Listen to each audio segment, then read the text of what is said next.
আজকে কিন্তু খুব সকাল সকাল ঘুম থেকে উঠে গেছি, আর এত সকাল সকাল ঘুম থেকে ওঠার কিন্তু একটা কারণ রয়েছে। আর কি কারণ সেটা একটুখানি পরে বলছি। তো সুপ্রভাত, আমি তোমাদের সুপ্রিয়া, আর আমার আরো একটি নতুন ব্লগে সবাইকে জানাই স্বাগত। আর এইদিকে তো সকাল সকাল ঘুম থেকে উঠে আগে বাসি ঘরটা তো ঝাড়ু দিতে হবে। বাসি ঘরটাকে ভালো করে ঝাড়ু দিয়ে ঘরগুলোকে আজকে ভালো করে মুছবো। আর তাই কিন্তু আমি ঘুম থেকে উঠেই কিন্তু আগেই ঘরগুলোকে মানে বাসি ঘরগুলো ভালো করে ঝাড়ু দিয়ে দিচ্ছি। আর আমাদের বাড়ির বউদের কিন্তু হাতে ঝাঁটা নিয়েই আমাদের সকালটা শুরু হয়। তাই আমারও কিন্তু সকালটাই শুরু হলো এই হাতে ঝাঁটা নিয়ে। তো যাই হোক, ঘরটাকে আগে পরিষ্কার করে ঝাড়ু দিয়ে দেই, তারপর ঘরগুলোকেও ভালো করে মুছে ফেলি। তারপর ঘরটা তো আমার ঝাড়ু দেওয়া কমপ্লিট হয়ে গেল, তারপর কিন্তু বারান্দাটাতেও ঝাড়ু দিতে চলে এসেছি। আর আমাদের বারান্দাটা কিন্তু অনেকটা লম্বা, দেখতেই পাচ্ছ তোমরা কিন্তু ভিডিওতে যে অনেকটা লম্বা জুড়ে এই বারান্দাটা রয়েছে। এটা ঝাড়ু দিতেও কিন্তু বেশ খানিক টাইম লেগে যায়। তো এদিকে কিন্তু আমার ঝাড়ু দেওয়াও কমপ্লিট হয়ে গেছে। আর কালকে রাতেও কিন্তু বৃষ্টি হয়েছে, তাই কিন্তু বারান্দাতেও জল চলে এসেছে। কারণ একটু বৃষ্টি হলেই কিন্তু আমাদের এই বারান্দাতে জল চলে আসে। আর এখন কিন্তু প্রতিদিনই বৃষ্টি পড়ছে, সকালে না পড়লেও কিন্তু রাত্রে হলেও বৃষ্টি পড়েই। প্রতিটা দিন বৃষ্টি এই বছরটাই মানে কি বলবো, এত বৃষ্টি যে দিচ্ছে কি আর বলবো। তো যাই হোক, ওইদিকে তো ঘরটা ঝাড়ু দিয়ে আবার চলে এসেছি, ঘরগুলোকেও ভালো করে মুছে নিচ্ছি। আজকে কিন্তু যাবো একটা শুভ কাজে, তাই কিন্তু ঘরগুলোকেও সুন্দর করে মুছে নিচ্ছি।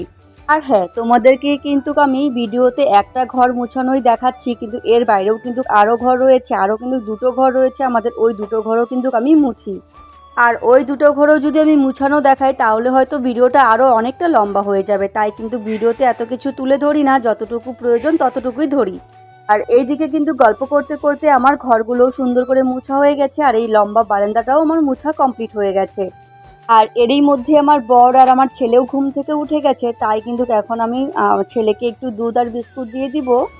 আর আমি আর আমার বর কিন্তু আর আজকে কিচ্ছু খাবো না। কিচ্ছু খাবো না বলতে এখন আর কিচ্ছু খাবো না, চাও খাবো না। আর এইদিকে কিন্তু আমি ব্রাশ করতেও চলে এসেছি, কারণ ব্রাশটাও করা হয়নি এখনো। যেহেতু ঘুম থেকে উঠেই বাসি কাজে লেগে গেছি, তাই কিন্তু কারণ আমি ব্রাশও করিনি এখনো, তাই এখন ব্রাশটা সুন্দর করে নিচ্ছি। আর এখন চলে যাব সোজা রান্নাঘরে। আর রান্নাঘরে গিয়ে ছেলেকে একটু দুধ আর বিস্কুট দিব। আর হ্যাঁ, আজকে কি শুভ কাজ সেটাই তোমাদের আমি একটুখানি বলবো। আর এইদিকে তো ছেলেকে দুধ দিয়েছিলাম, আর দেখো দুধটা এখানে মানে পুরো দুধটাই ফেলে দিয়েছে, শুধু বিস্কিটটা ভিজিয়ে ভিজিয়ে খেয়ে দুধটা ফেলে দিয়েছে এখানে। আর এইদিকে কিন্তু আমি স্নান করে সোজা চলে এসেছি ঘরে। আর হ্যাঁ, আজকে যাব হচ্ছে পুজো দিতে জুরাই মন্দিরে। আমাদের জুরাই মন্দিরে পুজো দিতে যাব। আর আমাদের বাড়ি থেকে কিন্তু খুব একটা দূরে নয়, 5 মিনিটের মতো লাগে। আর পুজো দিতে কেন যাব সেটাও তোমাদের আমি একটুখানি বলছি। যে আমরা তো গাড়ি কিনেছি, তোমরা দেখতেই পেয়েছিলে ভিডিওতে। আর যেহেতু গাড়ি কিনেছি, নতুন কিছু কিনেছি, তাই কিন্তু আজকে যাব পুজো দিতে। আর নতুন গাড়ি কিনেছি, পুজো না দিলে দেখবে একদম যেন ভালোই লাগে না। যে ভিতরে দেখবে একটা ভয় কাজ করতেই থাকে। তাই কিন্তু আজকে সবাই মিলে বেরিয়ে পড়লাম পুজো দিতে যাব।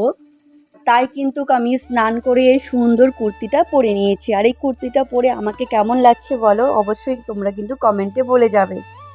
আর এরই মধ্যে কিন্তু ছেলেকেও স্নান করে আমি এইদিকে রেডি করে দিয়ে দিয়েছি। ওর আর রেডি কি বলো, ওকে শুধু একটা প্যান্ট আর গেঞ্জি পরিয়ে দিয়েছি। আর যা গরম, এর থেকে আর ভালো কিছু পরালে হয়তো আরও বেশি গরম লাগবে, তাই কিন্তু ওকে ওই গেঞ্জিটাই পরে দিয়েছি। তারপর এইদিকে আমি সুন্দর করে রেডি হয়ে দরজাগুলো লক করে দিচ্ছি। আর এখন কিন্তু বেরিয়েও পড়বো। আর পাশের বাড়ি থেকেই ফুল নিয়ে এসেছি। আর যা কিছু লাগবে সব দোকান থেকে কিনে দিয়ে দিব।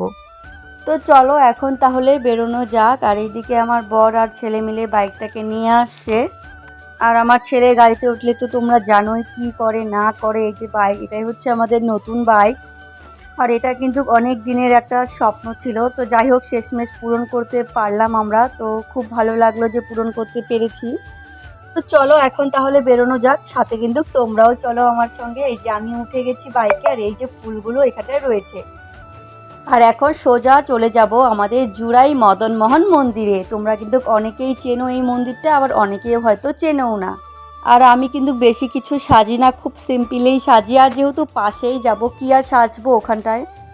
আর এটা হচ্ছে আমাদের জুরাই রোড। আর এই রেলগেটটা তো পড়বেই, যখনই যাব ওই পারে গেলেও রেলগেট পড়বে, এপারে আসলেও রেলগেট পড়বেই। আর এই রেলগেটের কারণে কিন্তু আমাদের অনেকটা টাইম লস হয়ে যায়। যে যেখানে তুমি 5 মিনিটে পৌঁছাবে, ওখানে তোমার আধা ঘন্টা লেগে যায়। অনেক মানুষকেই এই সমস্যায় পড়তে হয়, যারা বেশি করে প্রেগনেন্ট বা কোনো রোগী অসুস্থ। তাড়াহুড়ো করে যে তোমরা নিয়ে যাবে আলিপুরদুয়ারে, তাতেও কিন্তু এই রেলগেটটা পড়বেই, তাতে কিন্তু অনেক সমস্যা হয়। এখন যেহেতু নতুন সরকার এসেছে, জানি না কতদূর কী করবে, যে এখন যদি এই রেলগেটটাকে ওভারব্রিজ করে দেয় তাহলে অনেকটা ভালো হবে সবার, শুধু আমার নয়, প্রতিটা মানুষেরই হয়তো অনেকটা সুবিধা হবে। কারণ এই রেলগেটের জন্য কিন্তু অনেক বিপদ, মানে কি বলবো, যারা প্রেগনেন্ট বিশেষ করে, যে তাড়াহুড়ো থাকে, হাতে একদম টাইম থাকে না, তাদেরকে নিয়ে তো তাড়াতাড়ি যেতে হয়।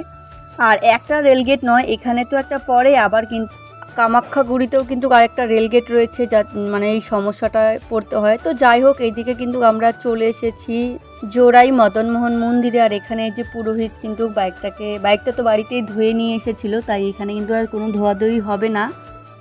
আর আমার বর এই মালাটা নিয়ে এসেছে, তাও আবার ছোট, যেটা কিনা বাইকের সঙ্গে হচ্ছিল না, তাই কিন্তু ঠাকুর মশাই একটা বুদ্ধি করে এখানে কেটে, মাঝখানে সুতাটা কেটে এখানে বেঁধে দিয়েছিল। তো যাই হোক, এদিকে সিঁদুর পরা ছিল, যা যা নিয়ম করতে হয় এত কিছু আমি জানি না, যতটুকু জানি ততটুকুই বলছি। এদিকে ঠাকুর মশাই খুব সুন্দর করে পুজো করছিল। ফুল তো আমি বাড়ি থেকেই নিয়ে এসেছি, ফুল দুব্বা আর যা কিছু লাগে এখান থেকে কিনে তারপর কিন্তু এখানে পুজোটা করা হচ্ছিল। আর এই ঠাকুরমশাইটাও কিন্তু অনেক ভালো, খুব ভালোভাবে আমাদের পুজো হয়েছে, অনেকটা টাইম ধরেই করেছে। আর আমার ছেলেটাকেও কিন্তু ভীষণ ভালোবেসে ফেলেছে।